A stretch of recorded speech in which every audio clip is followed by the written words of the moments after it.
Hello, everyone, and welcome to another episode of Saturday Night Sleepover. I'm your host, Charli, and today we are joined by a repeat guest, my sister, Victoria.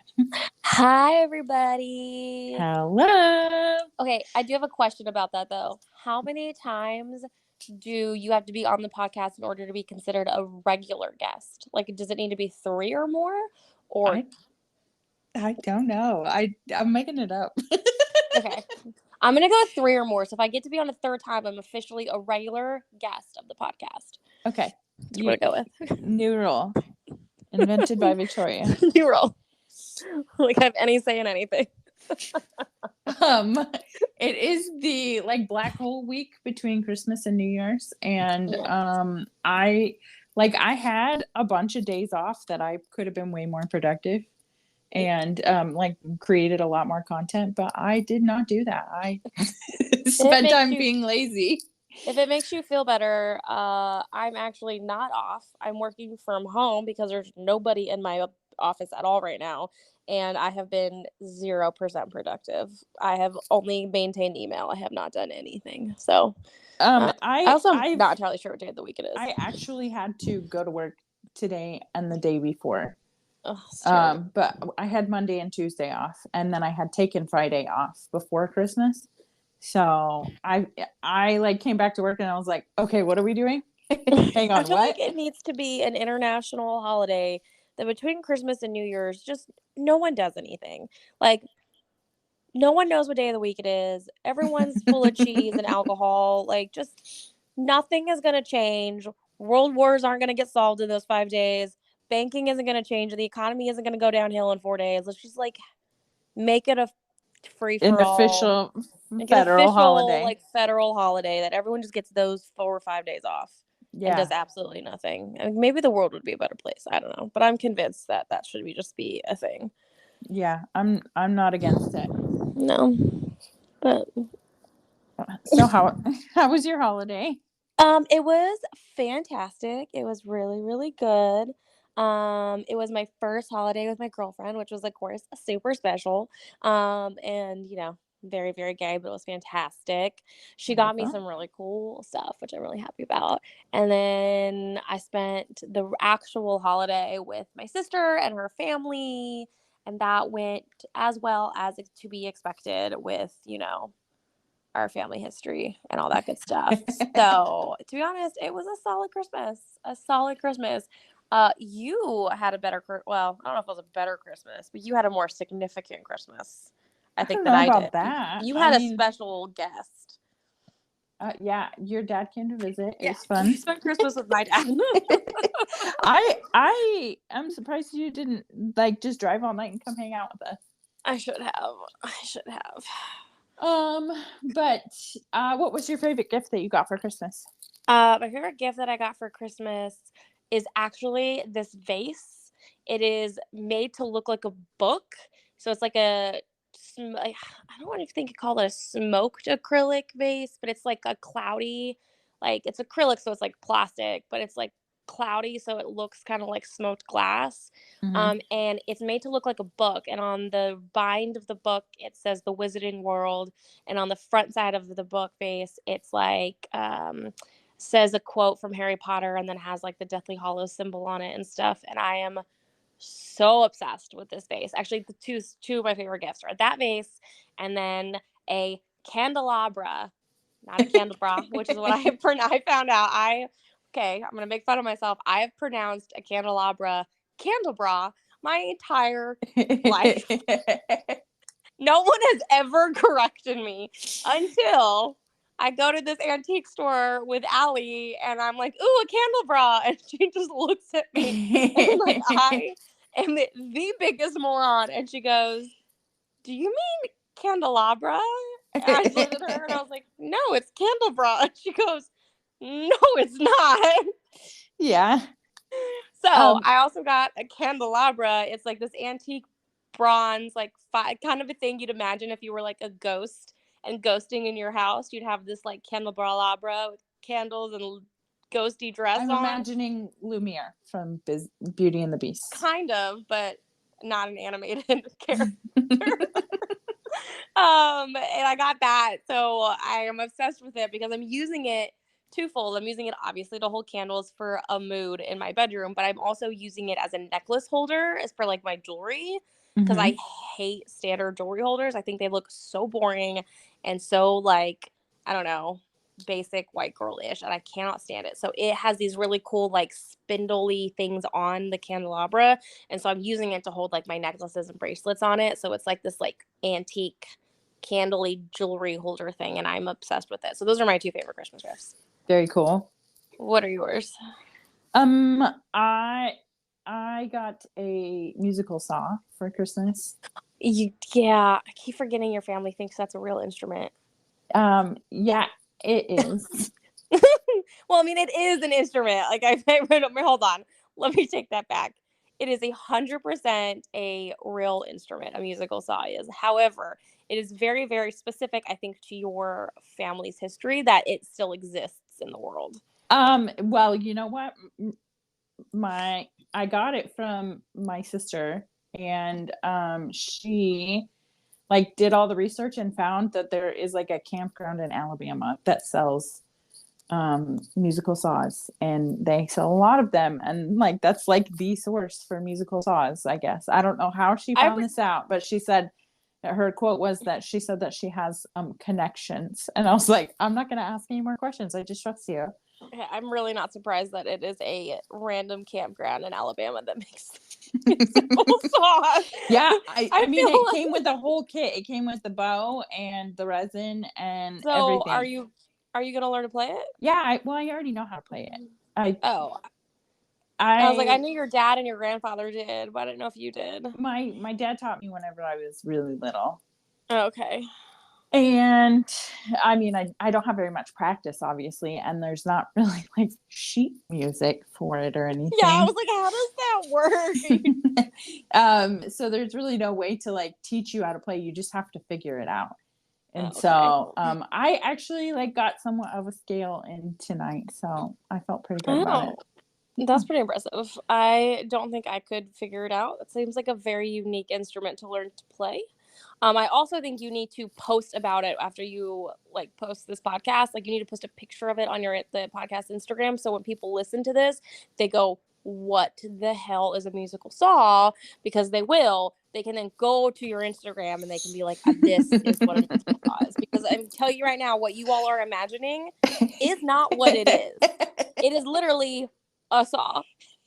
It is not like some weird random instrument. It is a saw. Yeah, but then I was like playing it today. It is true. It is like cut down trees lumberjack saw. It's a lumberjack saw. It's like an old fashioned like saw. But I get it must be how the metal is like bowed and bent and stuff. But anyways, yeah, you're going to need to post It it because no sounds one is gonna like believe you. it sounds like a spooky Halloween sound, kind of. It does. It gives very like bluegrass, like I don't know how to make the sound. yes. That It sounded like definitely a dog. That wasn't that right. did kind of sound like a dog. But yeah, I can't describe it. You're gonna have to play it flat and post it. Like you're just gonna have to in Yeah. order for anyone to understand what the heck you're talking about. Well, I did post a picture of it on my Instagram that I got one. And Yes. so everyone, I had a few comments, and one of them was from Rachel, who's been on the podcast before, and she Yes. decided that she sent a message. She was like, "That's so cool that you got one," and she's like, we're gonna do it on the podcast."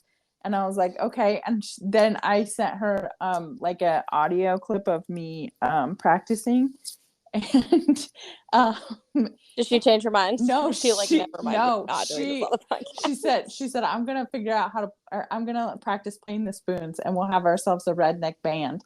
And It's then that I it thought reminds. she was joking, but then she sent me another message. She's like, I'm watching YouTube videos on spoon playing, just so you know. And I was like, I didn't know this was real.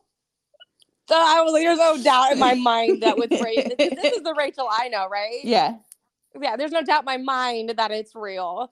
So do you remember the Christmas movie, the Emmett something and the Jughead Christmas. Jug Band Christmas. Yeah, something like that. Okay. This is you getting a musical saw. Anyways, reminds me of that movie. Like, that's how I Don't imagine. instrument shame me. I'm not instrument shaming you. What I'm just saying is, like, you could relive your, like, poor redneck Christmas with your musical saw. Listen, I'm it just is saying. classy. Came from a campground in Alabama. I think classy is the farthest word from it. Embassy Honors Jug Band Christmas. That's what it is. Yeah. Anyways, You're right. You do have a but point. if you bring in the spoons, that's exactly 100% what's going to be happening. Oh my God. I cannot wait for that episode. It's going to be hysterical. Yeah, you're right about that. It's going to be hysterical. That cannot have been your favorite present, though. Yeah, it is. It's my favorite present. Because I've been thinking about it for like a year. Because when my dad comes to visit, he brings a saw and he plays. And then he brought 2 saws last time he came to visit. And we played together. And I was like, oh, I could actually do this. And then Marisa carry got me one. Carry on my tradition. Yeah, right?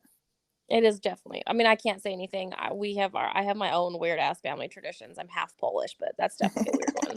Yeah. Anyway, so that's my favorite Christmas present. I dig it. I'm for it. In the last episode, I remembered we talked about how I went to do, like, I spontaneously signed up to do stand up for the first time in my life. So I feel like that was kind of like a cliffhanger that I should put you should do an update on. You do an update on that. Tie a little bow on that one. Update. Stand up comedy. So we went and it was pretty cool. It was held at a brewery, and because I'm extra, I got there like maybe like 15 minutes early, and no one else was there, and it was a long uncomf. But I just like waited for my friend, and she got there like 10 minutes later. And so then how it works is everybody like goes up and finds the guy that's in charge. There's no like picture of this dude or anything. You just like figure out the guy that's in charge. That seems very well organized. Oh my gosh, I forgot to even tell you the other part. Okay, so maybe I told this on the last episode. I don't remember, but I was so mad because I told my friend, my coworker Megan. Megan's been on the podcast before. Loopholes with Megan. I told her, I was like, you should come with me to this thing, and she was like, oh yeah, I'll totally be there. And then so she's like, I definitely want to see you do this. And so then she goes and tells my other coworker. No. And then she tells like everybody at work, and I was like, could this not be a thing? I would love for this not to be a thing. And then we went to lunch, and everyone was like, oh. And so the one coworker that she told, the first person that she told, which is the person that she works with most closely, and I'm also homies with this dude, he decided he wanted to do it too. And so he had a ChatGPT write him stand-up comedy routine. That is cheating. And I was like, oh my gosh, what is happening? So his routine was about being diagnosed with autism at 40, which it was really great. He did a really great job. But anyway, he didn't write it. No, he did a really good job delivering it. But anyway, so we go to lunch. He's like, I'm going to do this stand-up comedy thing, and Charlie's going to do it too. And then everybody's like, this is so cool. We all have to see videos. And I was like, we're not doing, this is not, no. I wish that this had never gotten out, because I don't want to see anybody I know there, because I don't want to freak out. Anyway, so he comes, and it was actually really great. Shout out to him. I don't know if he wants his name out there, but he was really great. And he went so you get there, and the guy, you put your name on the list or whatever, but somehow I got like missed. And then like you draw numbers, which I'm not sure why you're supposed to draw numbers if like you put your name on the list and you in an order that anyway. So I somehow got missed, and so he goes up and he makes Colton go up and be a part of his act, which was awesome. Tell me you got video of Colton up there. Yes, I did. He did a great job. He was a great sport. And he was audience participation. He was gonna have his wife do it, but he also surprised his wife. He didn't tell his wife that he was doing this. He like impulsively signed up to do it that day. That's hysterical. Anyway, he probably just saved his marriage by not forcing his wife to come up in his impulsive stand-up comedy act. Maybe so, but she's a good sport too. But anyway, so then because he was like saying, like he made it like a reference to me and the audience. The guy was like, I think that girl is supposed to be on the list. And so the guy in charge comes up to me. He's like, I'm so sorry.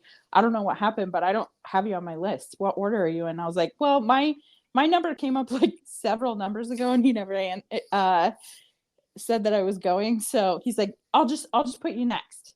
And so he put me after somebody else. And anyway, I ended up going on the fly. And then the power like went out or the electricity went off or what the light switch got switched or whatever. And it went off in the middle and I didn't react because I was so nervous.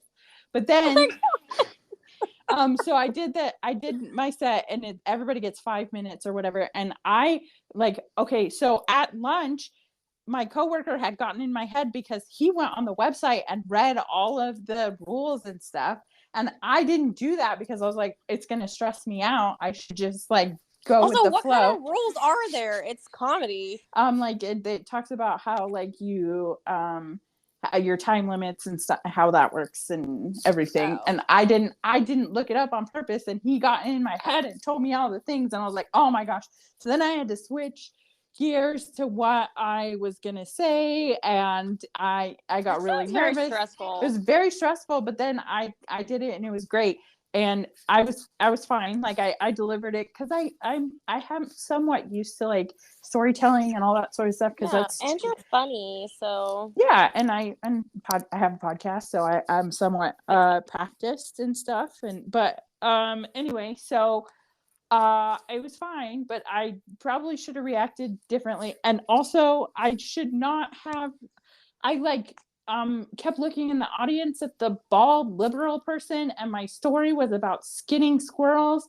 And that was not a good combination. I should not have kept looking at her. But then once I like saw her, I like that was the only person. It was like a black hole everywhere else. I couldn't see anything. Wait, it was a hold on, pause. Bald liberal female. Yes. She young?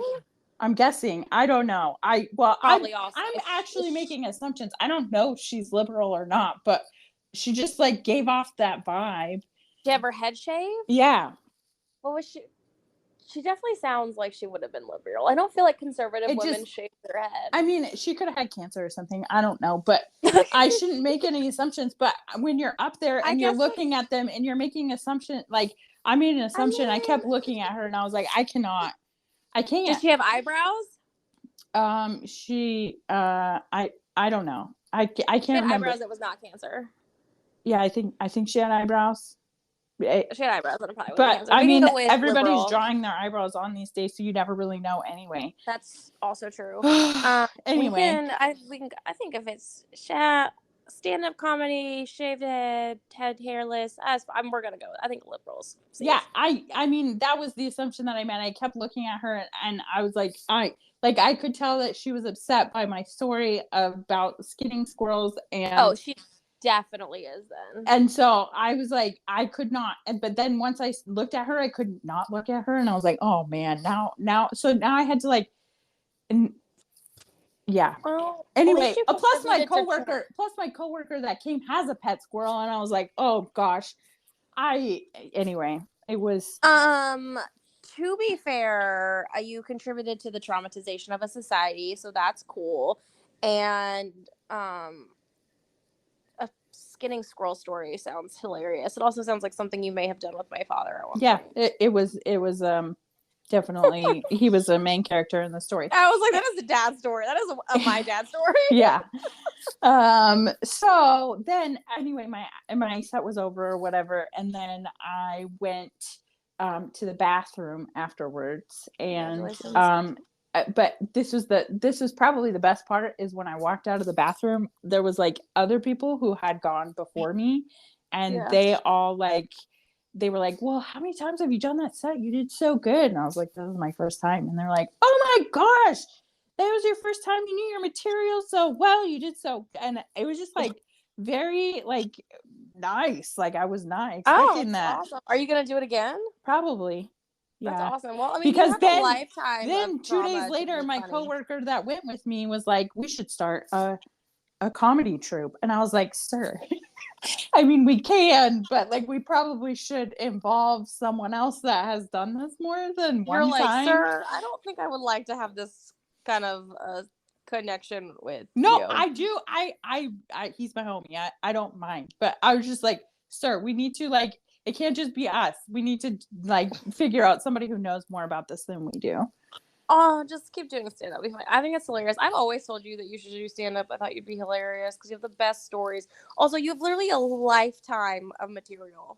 Yeah, true. Like, you would never even need to do some of, like, the crowd work and everything else that's really recently popular because you have enough stories to just fuel a lifetime of comedy. So many. Mm-hmm. Yeah, I figured because I realized that there's like different brands of it or whatever. Oh yeah, my comedy. If I did stand-up comedy, which I don't think I would be very good at, it would be very dark and twisted. I would definitely get canceled at least once or twice. Yeah, at least. I'm just really sensitive to stuff like that, so I was like already worried about being canceled over skinning squirrel stories. Yeah.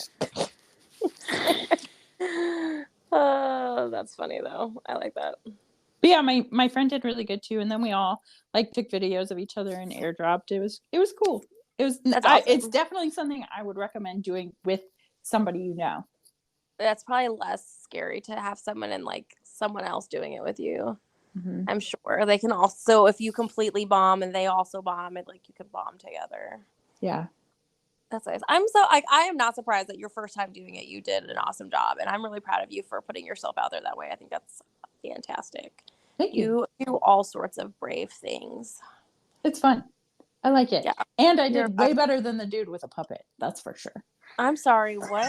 Yeah, I came out of the bathroom and everyone was just quiet. And there was a dude with a puppet and a microphone, like one of those Britney Spears microphones. And I was like, what? Is he like a ventriloquist? He was trying. He was not successful. He was doing worse than I did. So you have a bald liberal female and a puppeteer.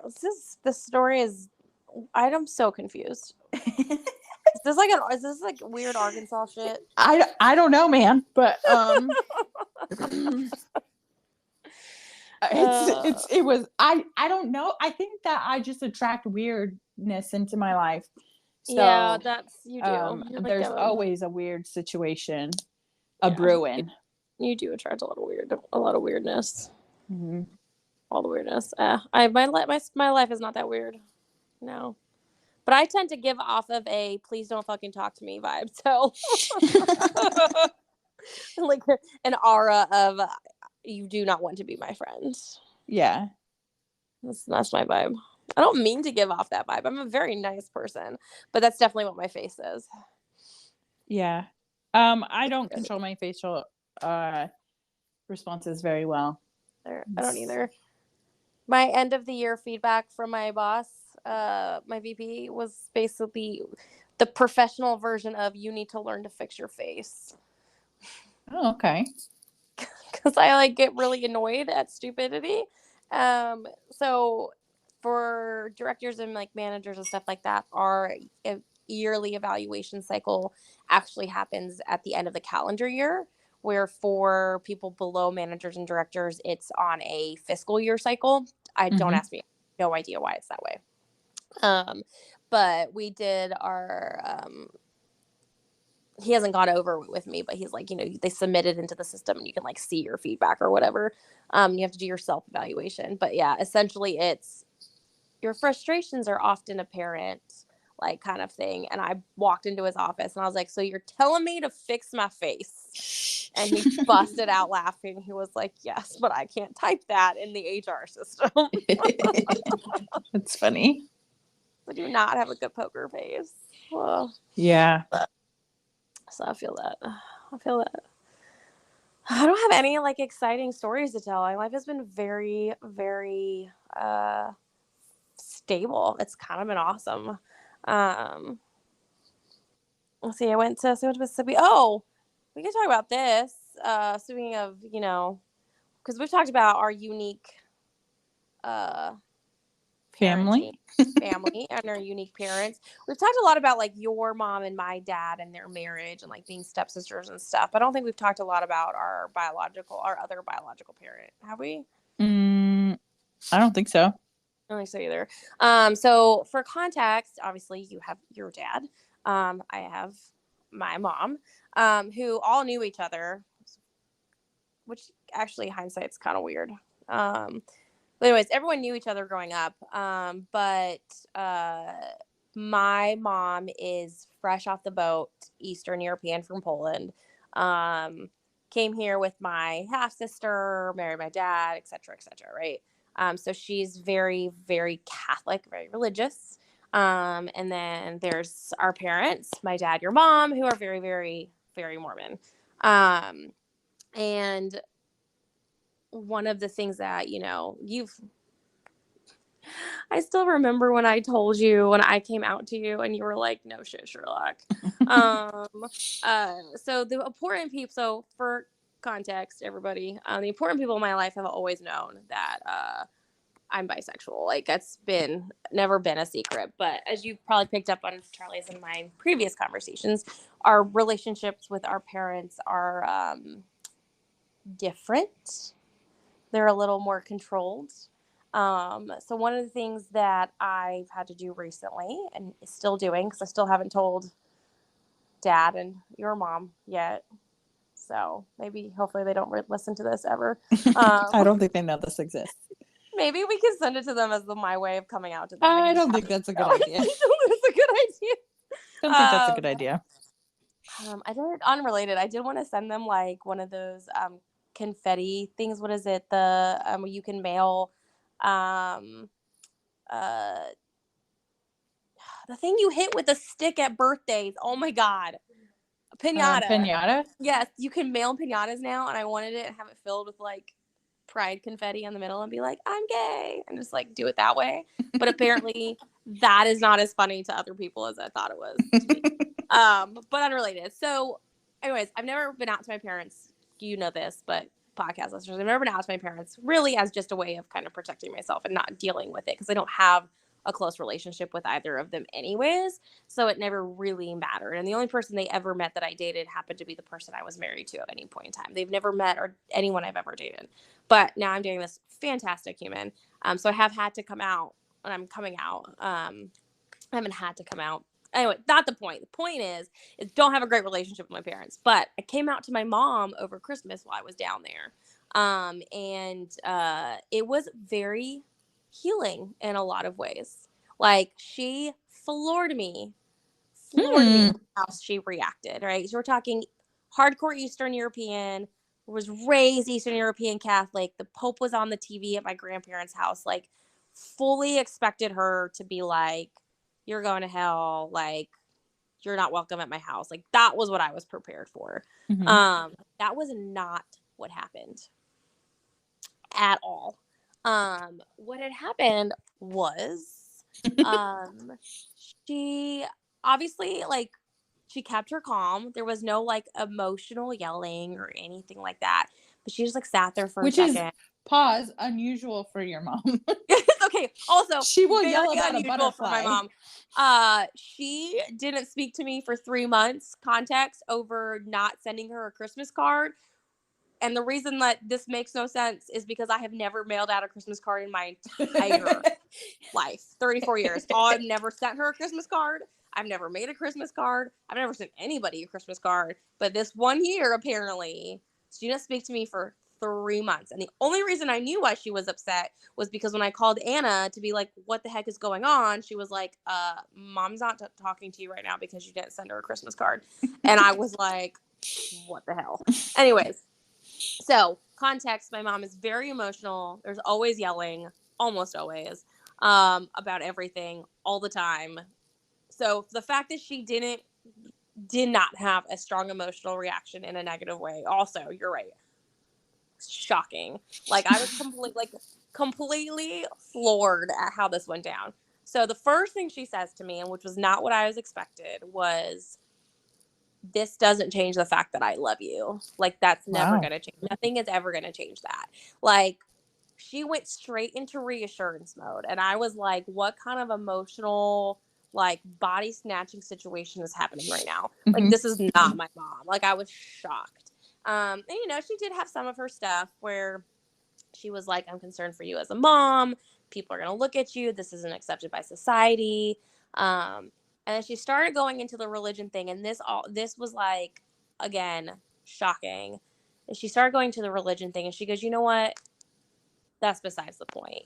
She was like, I read this book a few years ago that changed my perception on things. And she's like, this is what, from a religious, safe heaven thing. And she's like, I want you in heaven with me, but that's between you and God.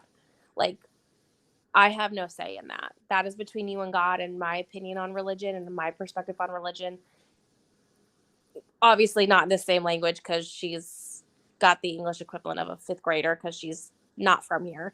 And she does not have great English, but like her equivalent of like the religious part doesn't matter. That is not for me to judge. That's between you and God, and I'm not even worried about that kind of piece of it. Which shocked me. I was like ready for her Catholic rhetoric. Like I was fully ready for it. I was fully ready for her to like go. It was just the opposite thing, but like I've always joked, and it's very much a joke in our family. But there's, or there's jokes, there's truth. There's always been the joke of like, my mother loves me very, very much, but she doesn't particularly like me as a person. And I'm sure there are other people who have felt that way, where your parents love you, but you're like, I'm not convinced you actually like me. And because we've never really seen eye to eye, she's much more conservative than I am. She carries her own trauma from my childhood and her own childhood, right? And so we've never really gotten along. And there's a lot of history there. And so for me to drop what I thought was going to be like the worst, like I thought I was ruining her life. Like it was like a running joke between my sister and my brother-in-law that I was like about to blow up her entire world and like ruin her life by telling her like, listen, I'm bisexual and I know that's hard for you to hear. Like just ready to blow up her life. For her, even hearing what to her is like the worst sin in the world, or practically right. For her to immediately go to, I still love you no matter what. Like actually was very healing for me. Like I almost cried. Wow. Because I was like, this is someone who I've never thought we could get to a place where we can get along, like basically get along. Like it is very hard for us to spend time together. And her choice in that moment was to tell me she loved me. And I'm like, okay, if you can maybe get past this and see me for who I am in this moment, maybe we can get there. Like, I don't have a lot of hope in that situation. You know what I mean? But like, it really was very healing for me to be like, you might actually truly love me as your daughter. Like we don't see eye to eye a lot. We sure as hell don't see eye to eye on this part of my life. Like you're choosing to love me above all things. Like maybe we can finally get past like all of the history, all of the baggage, all of the pain that has gone back and forth for the last 34 years between the two of us. You know what I mean? Like it kind of gave me some hope and made me be like, okay, maybe I can let my guard down a little bit with you. I might regret that because that's blown up in my face in the past, but like it was a very like cathartic conversation. She then told me she was going to cry and probably vomit when I left the house, which I thought was a bit extreme of a reaction. But she still loves me, so we'll take it. And then I got like some kind of migraine food poisoning later that night. And I almost texted her to be like, I'm also vomiting. So, twins. We can vomit together. We can puke together for different reasons that we can puke together. But no, it was a very cathartic conversation. And like, I know this is like out of context for all of your listeners, but as someone who's coming out as an adult to people in her life, it was a very good moment. I was surprised at how I responded to how she responded, let alone surprised at how she responded. So there might be hope yet for my mother and I to have a functioning relationship. Functioning is the right word. I was like, I can't say good because that's not the right word. The question is, did you send her a Christmas card? I did not send her a Christmas card, but I got her a Christmas present. And for context, that Christmas, this is what drives me insane about that Christmas. That was like 4 years ago, by the way. I was the only Christmas I didn't go to Mississippi to my sister's. My sister lives right next to my mom. We live like a mile apart. And so on Christmas Eve, I hosted my own like Polish Christmas Eve dinner. There's a lot of tradition there. But I like FaceTimed her with my friends to be like, look I made your recipes. I did what you do at Christmas. And then like Christmas morning, I used her like Santa mug she had sent me to have my coffee and sent her pictures, like called her. Like I did all these things to connect with her over Christmas. And then she stopped speaking to me on the 26th because she didn't get a Christmas card to me. No. I didn't get from me. And so that is like what kills me is I'm like, I did all of these things to connect with you. But the 1 year of the 30-something years I've been alive that I have never sent a Christmas card, like it still is a running joke with me and my sister. Like she'll be like, did you get a Christmas card this year? And I'm like, no, because I've never gotten a Christmas card ever. That's funny. I don't think I have gotten a lot more than average Christmas cards this year. So props to all my friends that are good at life. But I just, that takes a special kind of organized, and that is not me. Yeah. I'm not gonna send a Christmas letter. You can just listen to my podcast to know what I'm doing in my life. Right. So her sisters, my stepsisters, one of her stepsisters, one of them which sends a Christmas video of like recapping their year. The other one sends a Christmas, I think it's an email now. Yeah. No. It used to be a physical letter. She sends a physical letter. Oh, I'm just off the list. She does hate me, so that's actually fair. I am not mad at it, but she did send it to me for a couple of years, and it's like a novel. Yeah. That thing is long. She probably like is sending it to your old house or something. I mean, no, because she knows I don't live there anymore. I love that you want to give her the benefit of the doubt, but let's be real. We don't like each other. She's just not sending it to me. She also sends fudge. She sends what? She sends fudge. Oh, she does send fudge, which I don't like fudge. So that's fine. Oh, did I tell you that I saw her husband when I was visiting Dad in Oregon? Mm-mm. Okay, so we stopped by their house in Oregon when I visited Dad, and her husband came out, and he realized it was me in the car, and it was the most awkward interaction ever. Because he like opened the passenger door. It was raining, so I wasn't gonna like get out of the car. But he like opened the passenger door, so I thought he wanted a hug. So I like kind of got out of the car, but then he just like walked away, and I was like, "Okay, let's get back in now." I was like, I don't know. It was so weird. Yikes! I'm like, I haven't spoken to you in like 6 years. Like I don't talk to y'all, and it's not like. And it's not me for any particular reason. We just never like had a relationship. And so I was just like, this is uncomfortable. And now I don't know what to do. You opened my door and I feel like I have to interact with you, but then you like walked away. So I'm not interacting with you, but I feel like it'd be rude to close the door. It was the most Weird. uncomfortable 5 minutes of my life. I was like, I don't know what to do right now. And I'm a very socially adept person, and I did not know what to do. That's funny.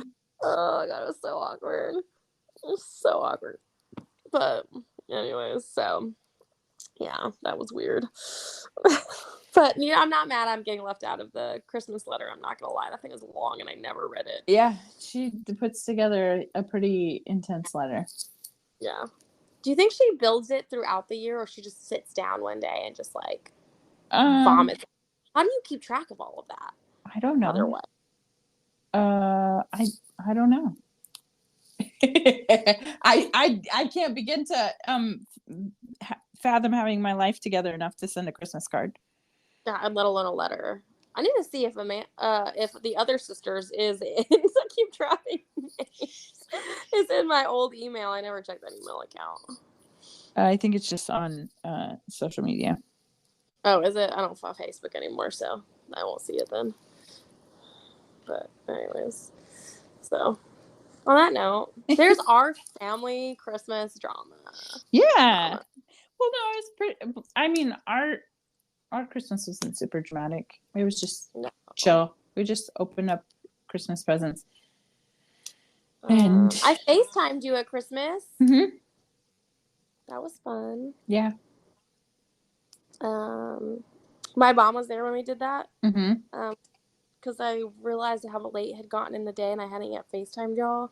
And then I saw that you guys were all together. So I was like, oh my gosh, perfect. We're all just sitting outside watching the kids play with their toys. So it's fine.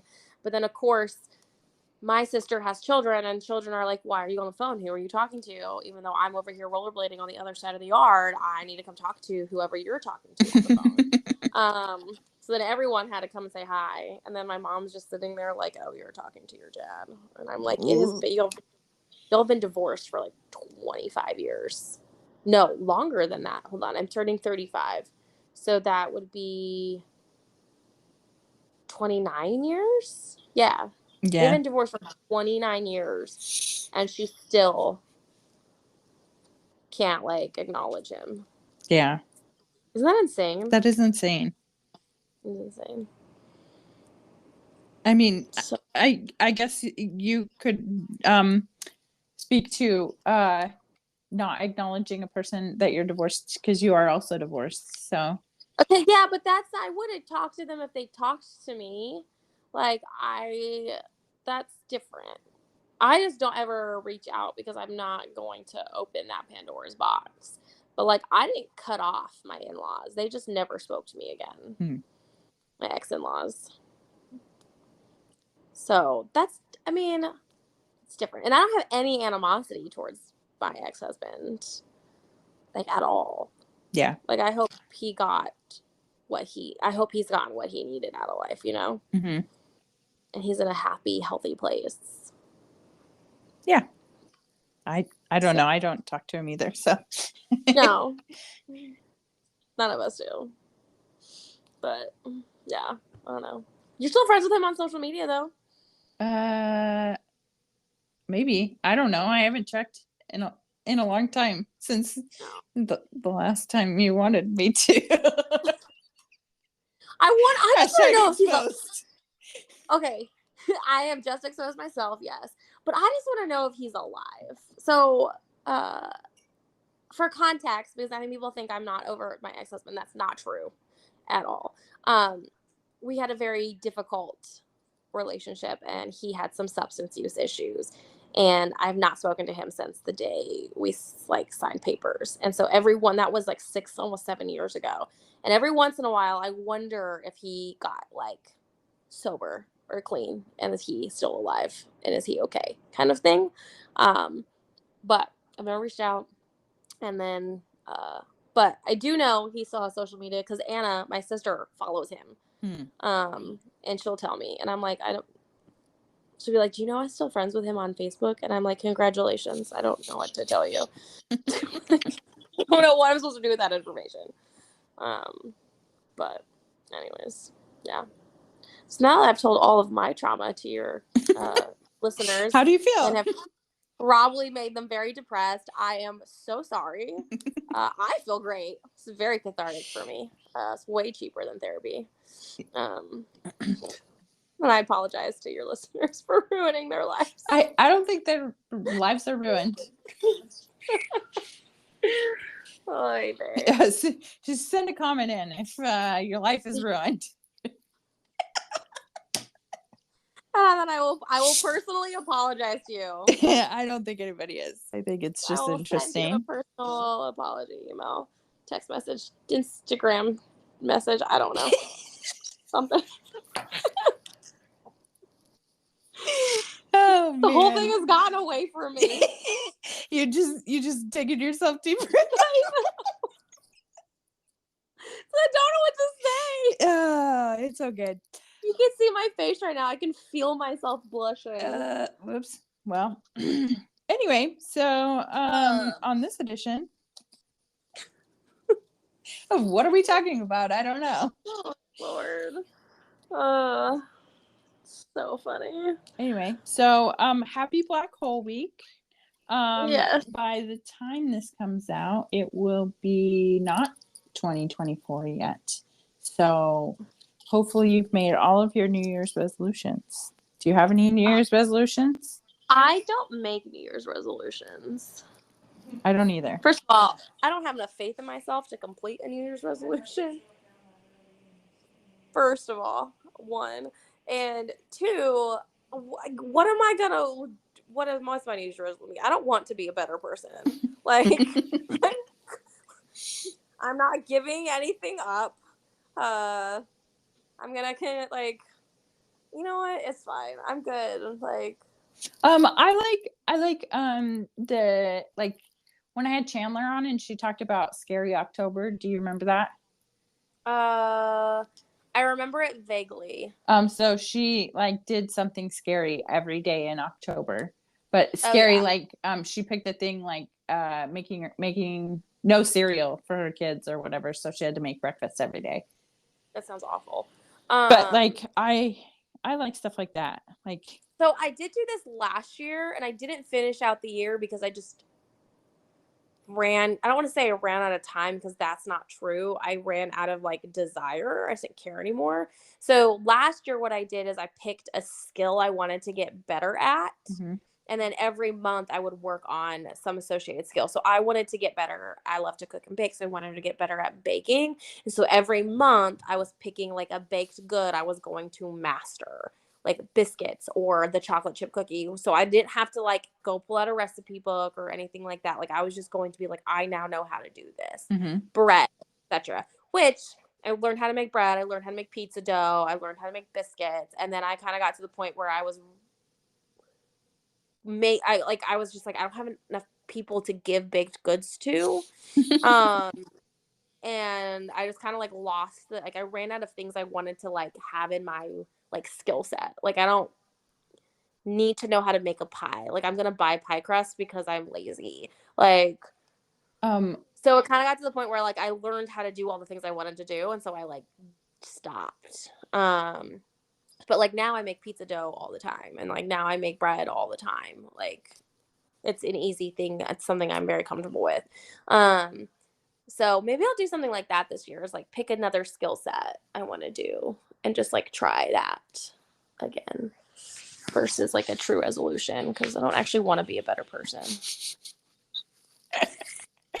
When I learned how to make biscuits, I became obsessed with making different kinds of like pockets. So I would make like pizza pockets, or I remember this. Well, I lived in Utah. No, I didn't. I remember you telling me about it. Yeah, and you would send me like pictures every once in a while, or you'd post something about it. I remember this, and then you got, because you do this like obsessive food thing, and you got like really into something. Yeah, I do. Yeah, I do remember you making the pizza pockets. Yes, so I made pizza pockets. So with your new biscuit skill, you should also do that, because I won't be doing it for a while. I already ran that course of obsession. Yeah, you're like, oh, don't do that anymore. I've recently been obsessed with Caesar salad. Yes, Oh, I've been like on a Caesar. Like I've like been. I ate it every day for lunch for like the last 3 weeks. One more I'm thing. probably nearing the end of it. Oh, So. the end of your Caesar salad obsession? Yeah, I'm probably nearing the end of it. My food obsession lasts usually about a month. Yes, that happens to me too. One more thing about the biscuits. Yes. You make them in the air fryer and they're so good. Oh, I have not done that. Yes. Anyway. Okay, I'll try.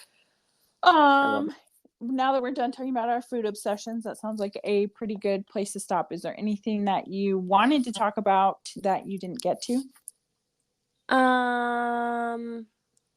I don't think so. I think I've caused enough damage to your listeners. If I'm not getting a third guest, I'm not going to be a regular guest on the show, y'all. I'm not going to get a third. I don't know if that's true. Is there anything you wanted to talk about that you didn't talk about? I didn't put anything on my list this time. I just kind of like the only thing I had on my list was stand up. Okay. But the other question that I always ask everyone is, do you want people to find you? If you do, where can they find you? If you do not, what do you want people to find? You are more than welcome to find me. I cannot promise it's going to be very exciting, but you can. You can find me on Instagram. I think my handle is something. I think my handle is w.victoria.mansfield, I think. But I follow you and I follow the podcast. You all can find me through that way too. Mm-hmm. But that's all I have. All I have is Instagram because I'm not cool. I don't do the TikTok. And I don't do the, oh my God, I did get it right. That is my handle. Good job. Allie's like laying next to me and she pulled up my Instagram for me on her phone. Yeah, do not exit the app. Do not exit. Yeah, do not exit the app. That I know. But yeah, y'all are more than welcome to find me and follow me. I don't think I'm that very, very interesting, but come on and see me live my best life one day at a time, not very successfully. It's not a very successfsul best life. You're ridiculous. I need them to understand their expectations. Like, you had freaking Mia, you go to her Instagram of her photography and it's like God's gift of photos, like the most amazing things ever. Then you go to like this other friend of yours and like they're incredibly gifted and talented, and I try not to yell at people and in my workday and hope HR never fires me. Like that is my threshold of skill set. You got more than that. So all I'm saying is expect a very average Instagram. Expectations, people. Manage them. Well, on that note, hope everybody has a wonderful New Year's Eve and Happy New Year. I will talk to you in 2024. You'll talk to me before 2024. Okay, love you. Bye. Bye.